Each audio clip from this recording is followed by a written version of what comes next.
नमस्कार दोस्तों, आज मैं विज्ञान के सबसे महत्वपूर्ण अध्याय के बारे में चर्चा कर रहा हूँ, कक्षा 8वीं का, जिसमें से प्रत्येक परीक्षा में न्यूनतम 2 से 3 प्रश्न पूछे जाते हैं, इसलिए यह सबसे महत्वपूर्ण है। तो चलिए बिना समय बर्बाद किए शुरू करते हैं। अध्याय नंबर 4, पदार्थ, धातु और अधातु। आप लोहा, एल्युमिनियम, तांबा आदि जैसे कुछ पदार्थ से परिचित हैं। कुछ पदार्थ सारणी 4.1 में दिए गए हैं। आप जो है लोहा, एल्युमिनियम, तांबा आदि जैसे कुछ पदार्थ से परिचित होंगे, गॉट इट। और कुछ पदार्थ के नाम जो हैं सारणी 4.1 में दिए गए हैं, जैसे आयरन, लोहा, कोयला, सल्फर गंधक, एल्युमिनियम, कॉपर, तांबा, गॉट इट। नेक्स्ट, क्या आप उन पदार्थों के नाम बता सकते हैं जो धातु है? क्वेश्चन पूछा जा रहा है कि क्या आप उस पदार्थ का नाम बता सकते हैं जो धातु है, गॉट इट। सारणी 4.1 में शेष पदार्थ अधातु हैं। धातुओं का अधातुओं से अंतर उनके भौतिक और रासायनिक गुणों के आधार पर किया जा सकता है। धातुओं को अधातुओं से अंतर कैसे किया जा सकता है? उनके भौतिक और रासायनिक गुणों के आधार पर। स्मरण करिए कि चमक और कठोरता भौतिक गुण है। चमक और कठोरता क्या है? किसी भी पदार्थ का भौतिक गुण है, गॉट इट। नेक्स्ट, धातुओं और अधातुओं के भौतिक गुण। क्या आपने लोहार को लोहे के टुकड़े अथवा लोहे से निर्मित वस्तु जैसे फावड़ा, बेलचा, कुल्हाड़ी आदि को पीटते हुए देखा है? आपने देखा होगा लोहार जो होते हैं लोहे को पीटते हैं, गॉट इट। उसे क्या बनाते हैं? फावड़ा, बेलचा, कुल्हाड़ी आदि पीट के बनाते हैं, गॉट इट। क्या इन वस्तुओं को पीटने पर आप इनके आकार में कोई परिवर्तन पाते हैं? व्हाट? क्वेश्चन पूछा जा रहा है, क्या लकड़ी के लट्ठे की पीटने पर भी वैसी ही परिवर्तन की अपेक्षा करते हैं? यहाँ पे पूछा जा रहा है कि आप लोहार को देखते होंगे लोहे के टुकड़े को पीटता है, तो उसका आप नोटिस किए होंगे कि उसका शेप जो है, आकार जो है बदल जाता है। क्या आपने कभी लकड़ी के लट्ठे, जो लकड़ी के डंडे होते हैं या लकड़ी के कुछ भी, क्या आप उसको पीट के उसके शेप में परिवर्तन कर सकते हैं? जैसे लोहा का शेप अलग हो जाता है, बदल जाता है, क्या आप लकड़ी को भी पीट के उसके शेप को बदल सकते हैं? इस चीज़ के बारे में यहाँ पे पूछा जा रहा है। तो आइए देखते हैं क्रियाकलाप 4.1 से। क्रियाकलाप 4.1, एक लोहे की कील, एक कोयले का टुकड़ा, एक मोटे एल्युमिनियम तार का टुकड़ा और एक पेंसिल लेड लीजिए। क्या क्या लेना है? एक लोहे का कील लेना है और एक कोयले का टुकड़ा लेना है और एक मोटे एल्युमिनियम तार का टुकड़ा लेना है और एक पेंसिल लेड लेना है, गॉट इट। लोहे की कील लेकर उसे हथौड़े द्वारा पीटिए, चित्र 4.1। परंतु ध्यान रहे कि इस प्रक्रम में आप स्वयं को चोट न पहुंचा लें, गॉट इट। इसको ध्यान रखना है, ऐसा नहीं करना है हाथ में चोट लगा लेना है। लोहे के कील को क्या करना है? हथौड़े से पीटना है, गॉट इट। देख सकते हैं आप 4.1 में हथौड़े से लोहे की कील को पीटने का स्ट्रक्चर दिया हुआ है। जोर से पीटने का प्रयास करिए, ओके। एल्युमिनियम के तार पर भी जोर से चोट करिए, जब लोहे के कील को पीटेंगे उसके बाद क्या करेंगे, एल्युमिनियम के तार को भी जोर से पीटना है, चोट लगाना है। इसी प्रकार का प्रक्रम कोयले के टुकड़े और पेंसिल लेड के साथ भी करिए। ओके, अपने प्रेक्षणों को सारणी 4.2 में रिकॉर्ड करके रखिए। ये जो आप प्रेक्षण करेंगे इसको क्या करना है, 4.2 का ये जो सारणी है इसको फुलफिल करना है। ये वस्तु, पदार्थ और आकार में परिवर्तन, चपटा हो गया या टुकड़ा हो गया, इसी को मेंशन करना है। Got it? तो इसको फुलफिल करना है। आपने देखा कि लोहे की कील और एल्युमिनियम के तार को पीटने पर उनका आकार परिवर्तित हो गया। आपने नोटिस किया होगा कि लोहे का जो कील था और जो तार था एल्युमिनियम का, उसको यदि आप पीटे तो क्या हुआ, उसके आकार में परिवर्तन हो गया। यदि उन्हें अधिक शक्ति से पीटा जाए तो उन्हें शीट में परिवर्तित किया जा सकता है। ओके, आप संभवतः मिठाइयों को सजाने के लिए उपयोग में लाए जाने वाले चांदी के वर्क से भी परिचित होंगे। आप देखे होंगे कि मिठाई के दुकान पे जो काजू कतली होता है उस पे क्या होता है, चांदी का परत चढ़ा दिया जाता है, तो उससे आप परिचित होंगे। Got it? आप एल्युमिनियम पन्ना पर्णिका द्वारा खाद्य सामग्री को लपेटने के उपयोग से भी अवश्य परिचित होंगे। आप एल्युमिनियम फॉयल के बारे में जानते होंगे, जिसमें क्या करते हैं हम सभी, उसमें रोटी डाल के या कोई भी चीज़ को गर्म रखने के लिए थोड़ा देर उसको यूज करते हैं।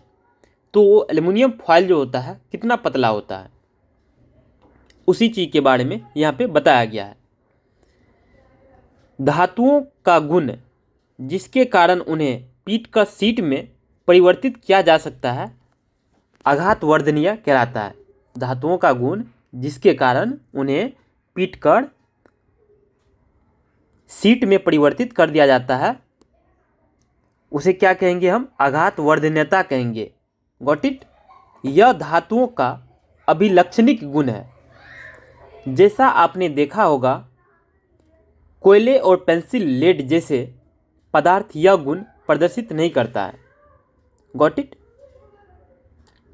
आपने देखा होगा कि जो कोयले होंगे, पेंसिल होंगे, उसको यदि आप पीटेंगे तो ये शीट में परिवर्तित नहीं होगा, वो क्या होगा, चकनाचूर हो जाएगा। क्या हम इन्हें धातु कह सकते हैं? व्हाट? ये प्रश्न पूछा जा रहा है।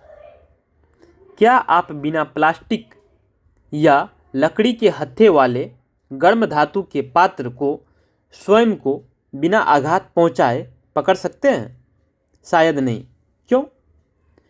कुछ अन्य अनुभवों की सूची बनाने का प्रयास करिए जिसमें एक लकड़ी या प्लास्टिक का हत्था आपको घायल होने से बचाता है। ओके, जब आप गर्म वस्तुओं को पकड़ते हैं, इन अनुभवों के आधार पर आप लकड़ी और प्लास्टिक द्वारा ऊष्मा के चालन के विषय में क्या कह सकते हैं? Got it? क्या अनुभव की सूची बनाने का प्रयास करिए जिससे एक लकड़ी या प्लास्टिक का हत्था आपको घायल होने से बचाता है। आपने नोटिस किया होगा किचन वगैरह में जो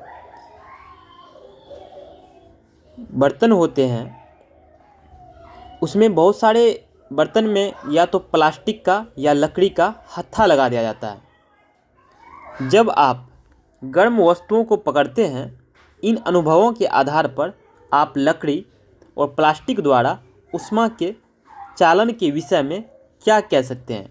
ओके, आपने एक विद्युत कर्मी को पेचकस से काम करते देखा होगा।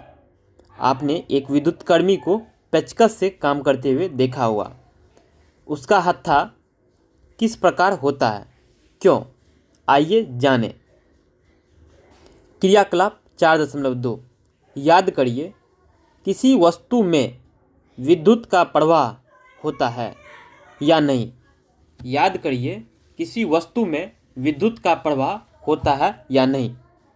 यह परीक्षण करने हेतु विद्युत परिपथ कैसे बनाया जाता है, चित्र 2.2 में आप देख सकते हैं। ओके, यहाँ पे आप देख सकते हैं कि कैसे विद्युत परिपथ कैसे बनाया गया है। विद्युत परिपथ, ये एक क्या है, सेल है, बैटरी का, ये क्या है, बल्ब है, ये क्या है, लोहे का कील है। इसको कनेक्शन कर दिया गया है पॉजिटिव और निगेटिव टर्मिनल से। इधर बल्ब में भी पॉजिटिव निगेटिव टर्मिनल को ऐड ऑन कर दिया गया है। Got it. में विभिन्न वस्तुओं के साथ यह क्रियाकलाप क्या होगा। अब इसी क्रियाकलाप को सारणी 4.3 में दिए गए पदार्थों के साथ दोहराइए, परीक्षण लीजिए और इन पदार्थों को सुचालकों और कुचालकों में वर्गीकृत करिए। सारणी 4.3 पदार्थों की वैद्युत चालकता। ये है पदार्थ, ये सुचालक है या कुचालक, इसी को यहाँ पे मेंशन करना है। Got it.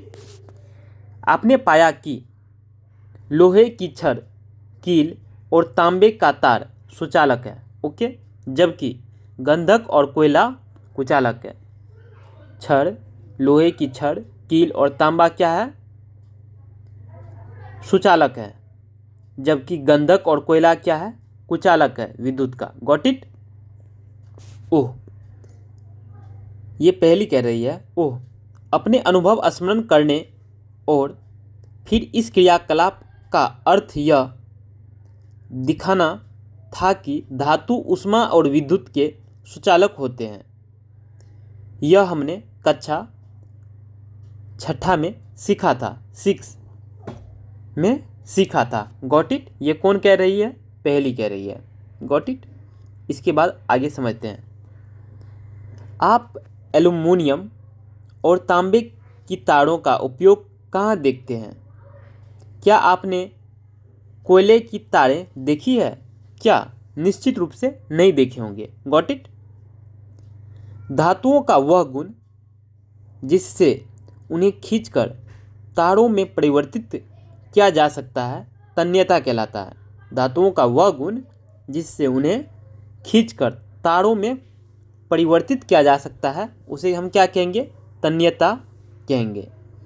क्या आपने कभी लोहे की सीट, प्लेट, धातु का सिक्का और एक कोयले का टुकड़ा फर्श पर गिराकर उनसे उत्पन्न ध्वनि के अंतर पर ध्यान दिया है। क्या कहते हैं यहाँ पे, क्या आपने कभी लोहे की सीट, प्लेट, धातु का सिक्का और एक कोयले के टुकड़ा फर्श पर गिराकर उनसे उत्पन्न ध्वनि के अंतर पर ध्यान दिया है।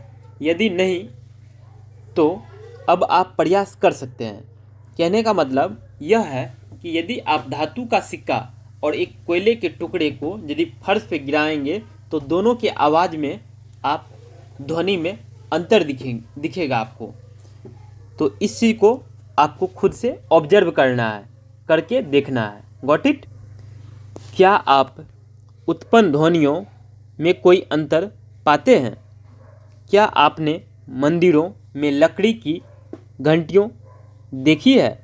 क्या आप इसका कारण बता सकते हैं। ये क्वेश्चन पूछा जा रहा है।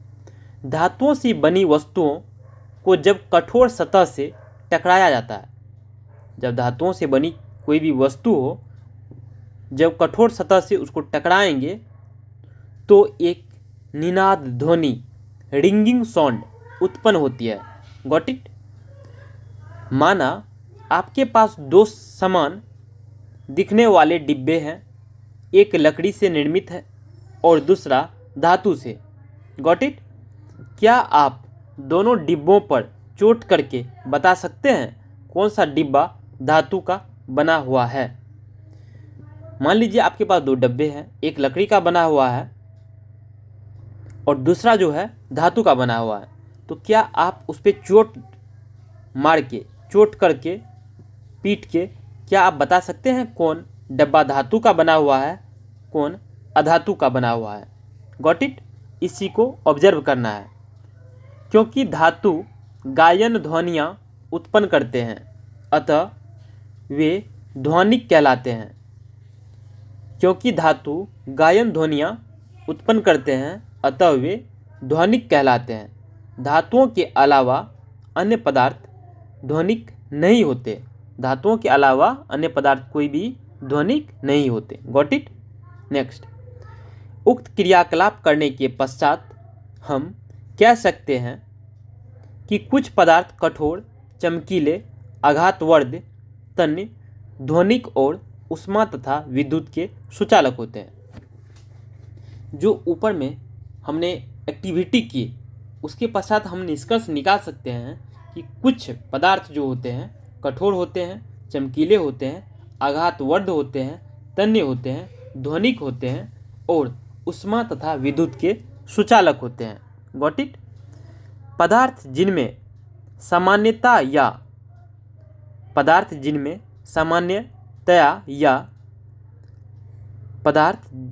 सामान्यतया ये गुण होते हैं धातु कहलाते हैं।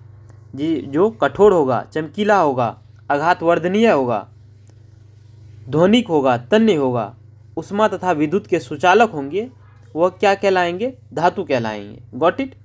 धातुओं के उदाहरण है आयरन, कॉपर, एल्युमिनियम और कैल्शियम, मैग्नीशियम इत्यादि।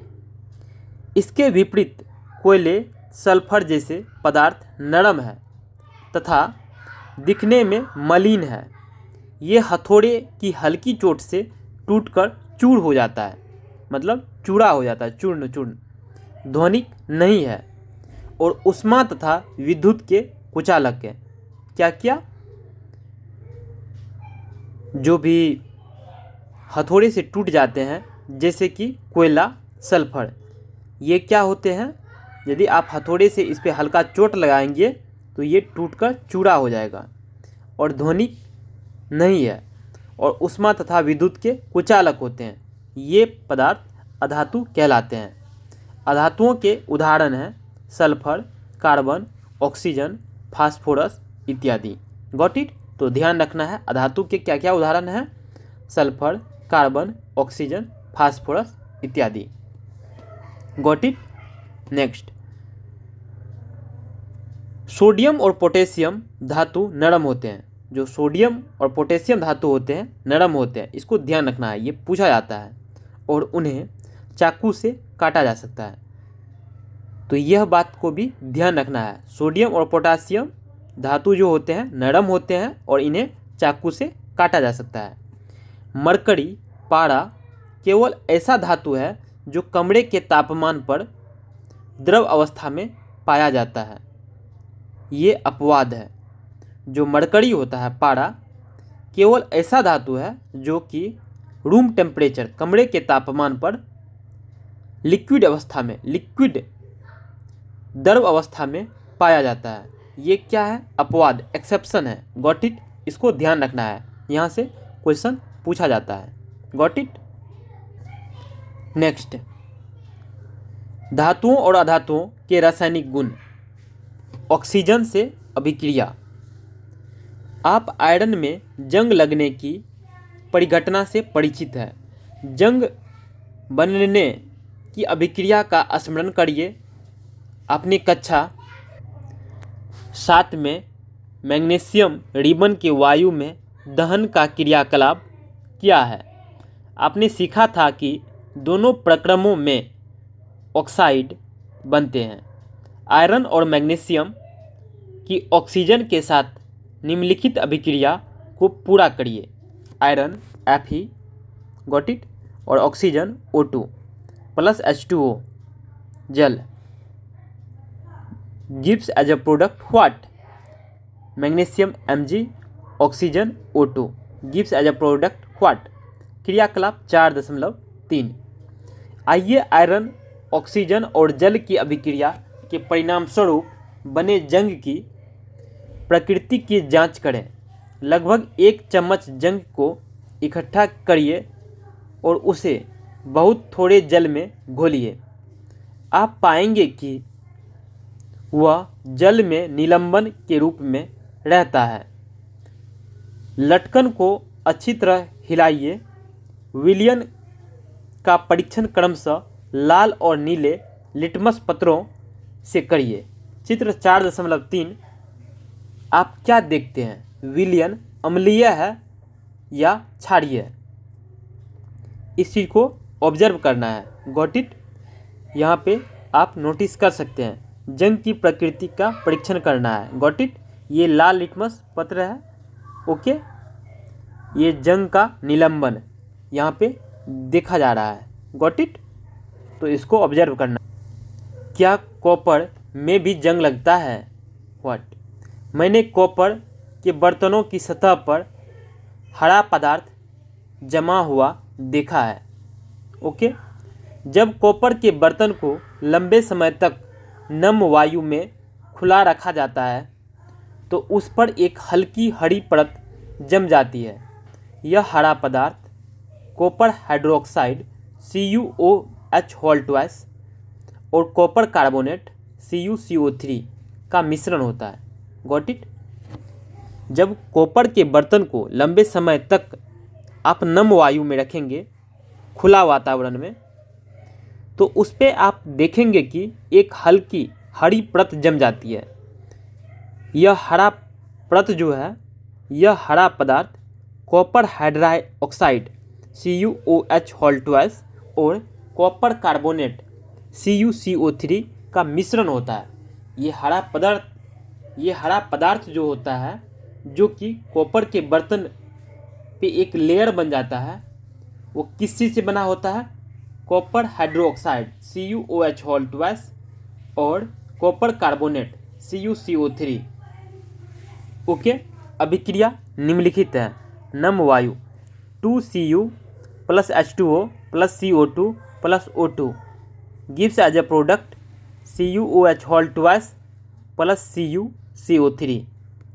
अब मैग्नीशियम रिबन के दहन के क्रियाकलाप का स्मरण करिए।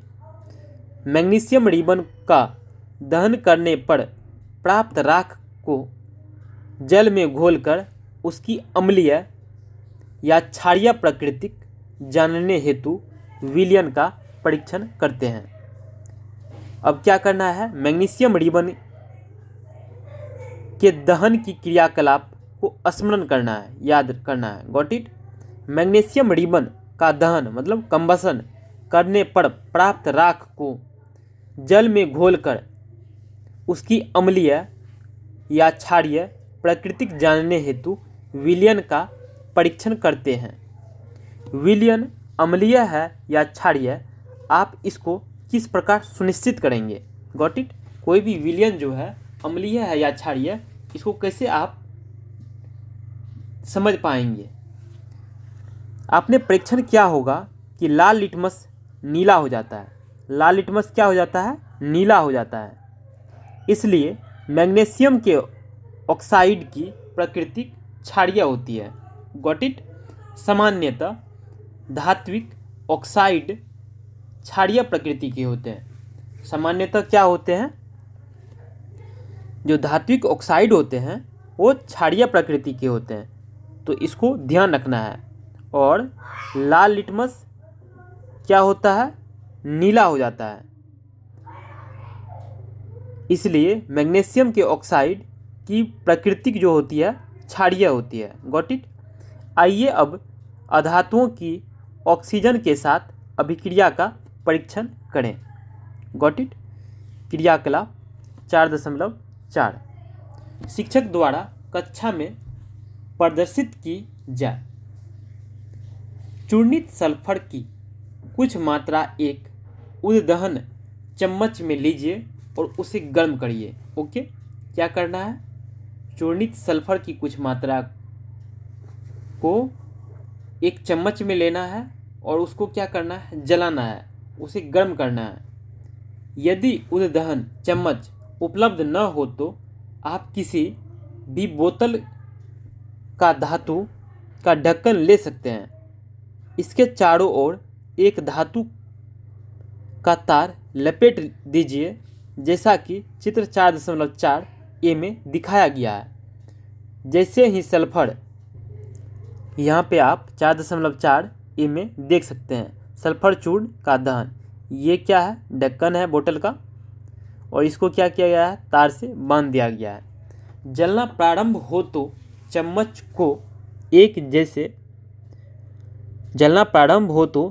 को एक गैस जार कांच के गिलास में ले जाइए। चित्र 4.4 ए।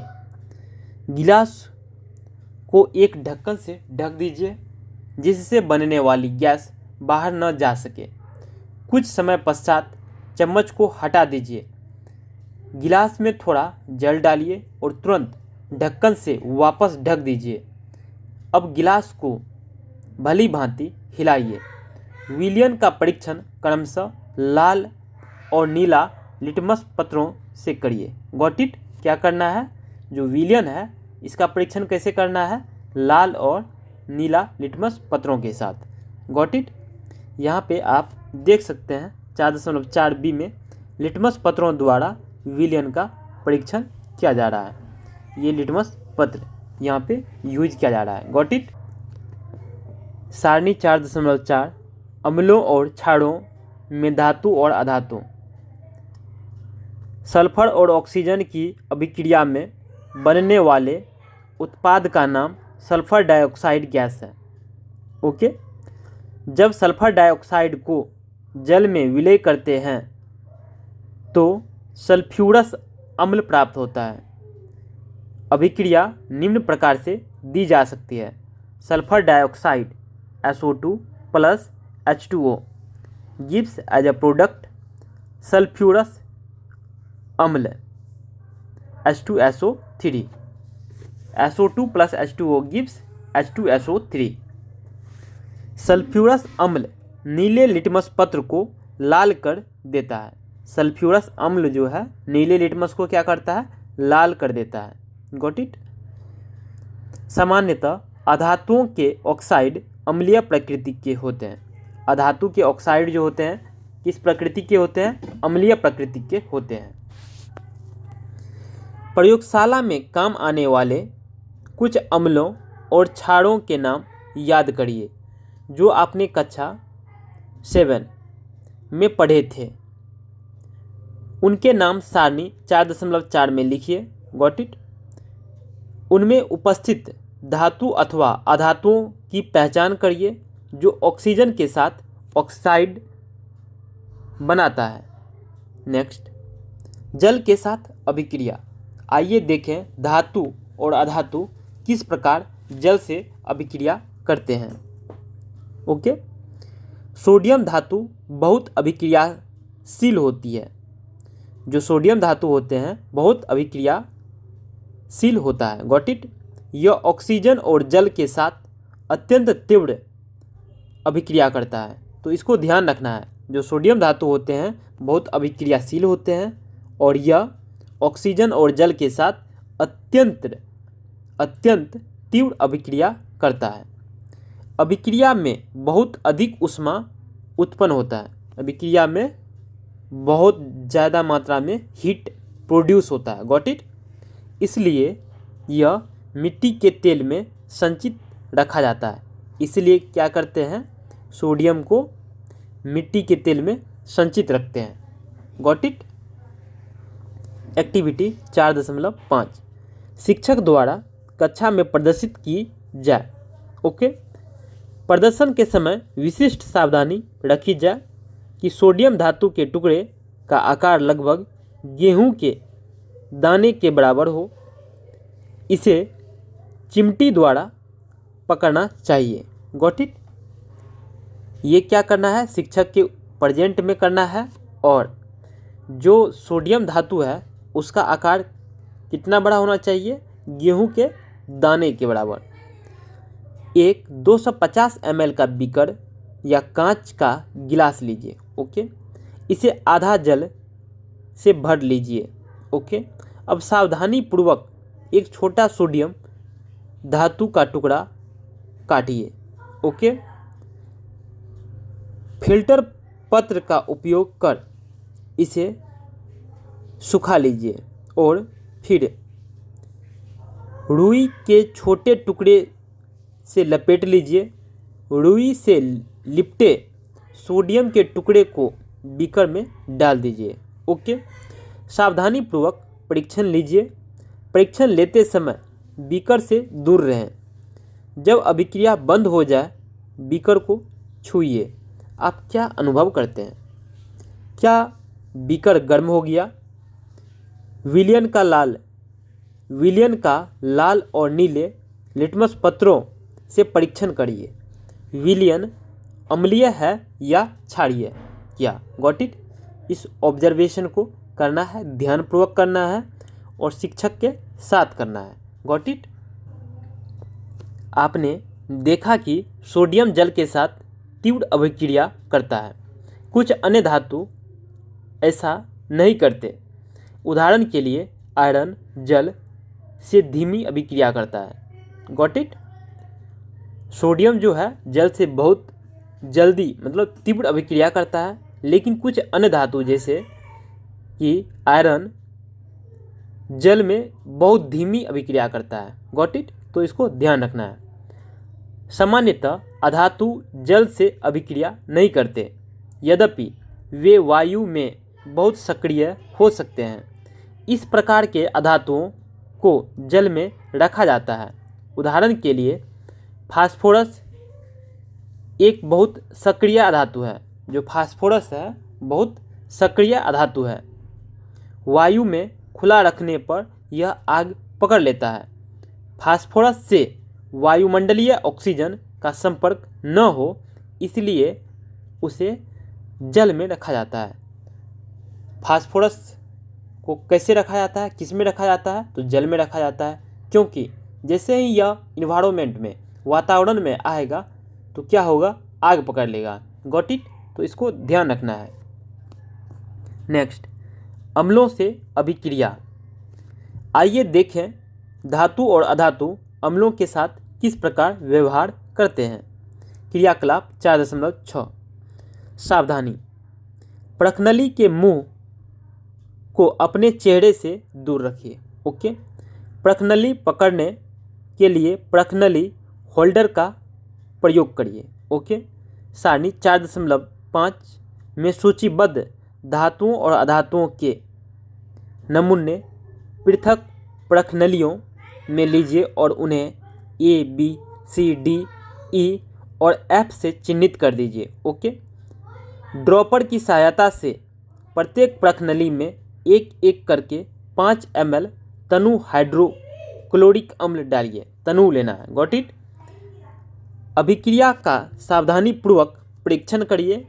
यदि ठंडे विलयन में कोई अभिक्रिया नहीं होती तो प्रखनली को हल्का गर्म करिए।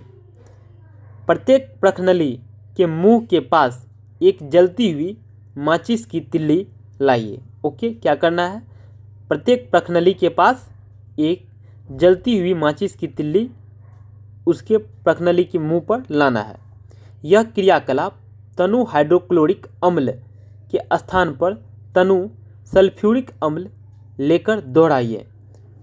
पहले क्या करना है? तनु हाइड्रोक्लोरिक अम्ल लेना है, फिर उसके बाद क्या करना है?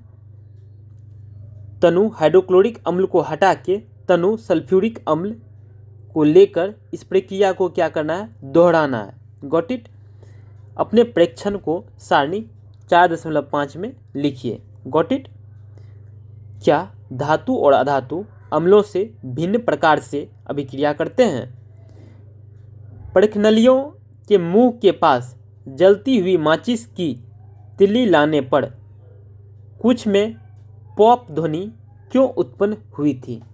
आप नोटिस करेंगे कि जब अम्लों से भिन्न प्रकार से अभिक्रिया करते हैं, प्रखनलियों के मुंह के पास जलती हुई माचिस की तिल्ली लाने पर कुछ में पॉप ध्वनि की उत्पन्न होती है। Got it? ये जो आप प्रेक्षण करेंगे ऑब्जर्वेशन, तो आप पाएंगे कि कहीं कहीं पे क्या होता है, जब आप माचिस की तिल्ली प्रखनली के मुंह पर ले जाएंगे तो पॉप साउंड आपको सुनाई देगा। आपने पाया होगा कि अधातु सामान्यतः अम्लों से अभिक्रिया नहीं करते हैं। अधातु जो है अम्ल से अभिक्रिया नहीं करते, गॉट इट। परंतु धातु अम्लों से अभिक्रिया करते हैं और हाइड्रोजन गैस उत्पन्न करते हैं। और क्या करते हैं? हाइड्रोजन गैस उत्पन्न करते हैं जो पॉप ध्वनि के साथ जलती है। आपने देखा कि कॉपर तनु हाइड्रोक्लोरिक अम्ल से गर्म करने पर भी अभिक्रिया करते, गॉट इट। यहाँ पे आप सारणी 4.5 धातुओं और अधातुओं की अम्लों से अभिक्रिया के बारे में डेटा को फुलफिल कर सकते हैं, गॉट इट। नहीं करता, ओके, परंतु यह सल्फ्यूरिक अम्ल से अभिक्रिया कर लेता है, गॉट इट। क्षारों से अभिक्रिया क्रियाकलाप 4.7 शिक्षकों द्वारा प्रदर्शित की जाए। सोडियम हाइड्रो ऑक्साइड विलयन से बनाते समय सावधानी बरतिए कि सोडियम हाइड्रो ऑक्साइड की टिकियाओं को प्लास्टिक स्पैचुला से पकड़ें। एक प्रखनली में सोडियम हाइड्रोक्साइड का ताज़ा विलयन उसकी 3 से 4 टिकियाँ 5 ml जल में घोलकर बनाइए। इसमें एक एल्युमिनियम की पन्नी का टुकड़ा डालिए। एक जलती हुई माचिस की तिल्ली प्रखनली के मुंह के निकट लाइए। ध्यान से परीक्षण लीजिए, गॉट इट। यहाँ पे ए देख सकते हो आप, ए तथा बी में क्या हुआ? विस्थापन अभिक्रिया हुआ है, गॉट इट। यहाँ बी में देखिए कोई परिवर्तन नहीं हुआ, गॉट इट। नेक्स्ट, पॉप ध्वनि क्या दर्शाती है? पहले की तरह पॉप ध्वनि हाइड्रोजन गैस की उपस्थिति दर्शाती है। ये पॉप ध्वनि जो होती है ये क्या दर्शाती है कि ध्वनि, जो पॉप ध्वनि है यह हाइड्रोजन गैस उपस्थित है, इस चीज़ को दर्शाती है। धातु सोडियम हाइड्रोक्साइड से अभिक्रिया कर हाइड्रोजन गैस उत्पन्न करते हैं। अधातुओं की क्षारों से अभिक्रिया जटिल है। नेक्स्ट, विस्थापन अभिक्रिया। कॉपर सल्फेट और आयरन के मध्य अभिक्रिया वाले क्रियाकलाप को याद करिए जो आपने कक्षा 7 में किया था। आइए उस प्रकार की कुछ और अभिक्रिया को देखें। क्रियाकलाप 4.8 100 मिली के 5 बीकर लीजिए और उन्हें ए, बी, सी, डी और ई चिन्हित कर दीजिए। प्रत्येक बीकर में लगभग 50 ml जल लीजिए। प्रत्येक बीकर में चित्र 4.6 ए में दर्शाए पदार्थ में से प्रत्येक को 1 चम्मच डालकर घोल लीजिए, got it. Beaker A, copper sulphate CuSO4 plus zinc का टुकड़ा Zn। Copper B, beaker B, copper sulphate CuSO4 plus लोहे के कील Fe। Beaker C, zinc sulphate ZnSO4 plus तांबे की छीलन Cu। Beaker D, iron sulphate FeSO4 plus तांबे की छीलन Cu। Beaker E, zinc sulphate ZnSO4 plus लोहे की कील, गॉट इट। बीकरों को बिना छेड़े कुछ समय तक रखा रहने दीजिए। अपने परीक्षणों को नोटबुक में रिकॉर्ड करिए। आप विभिन्न बीकरों में क्या परिवर्तन देखते हैं? व्हाट? आपने पढ़ा है कि एक धातु दूसरे धातु को उसके यौगिक के जलीय विलयन से विस्थापित करता है। बीकर ए में जिंक कॉपर सल्फेट विलयन से कॉपर को विस्थापित करता है और इसलिए कॉपर सल्फेट का नीला रंग अदृश्य हो जाता है और बीकर के पैंदे पर कॉपर का लाल चूर्ण जमा हो जाता है। अभिक्रिया का निम्न प्रकार से प्रदर्शित किया जा सकता है, got it. Copper sulphate CuSO4 plus zinc Zn। Zinc sulphate रंगहीन ZnSO4 प्लस कॉपर लाल Cu। आप इसी प्रकार बीकर बी में होने वाली अभिक्रिया को लिख सकते हैं। यहाँ पे पहली कह रही है मैंने बीकर ए और बी में होने वाली अभिक्रिया को समझ लिया, परंतु मैं अभी भी भ्रमित हूँ कि बीकर सी, डी और ई में कोई परिवर्तन क्यों नहीं हुआ। बीकर सी में जिंक का कॉपर द्वारा और बीकर ई में आयरन द्वारा विस्थापित हो सकता था।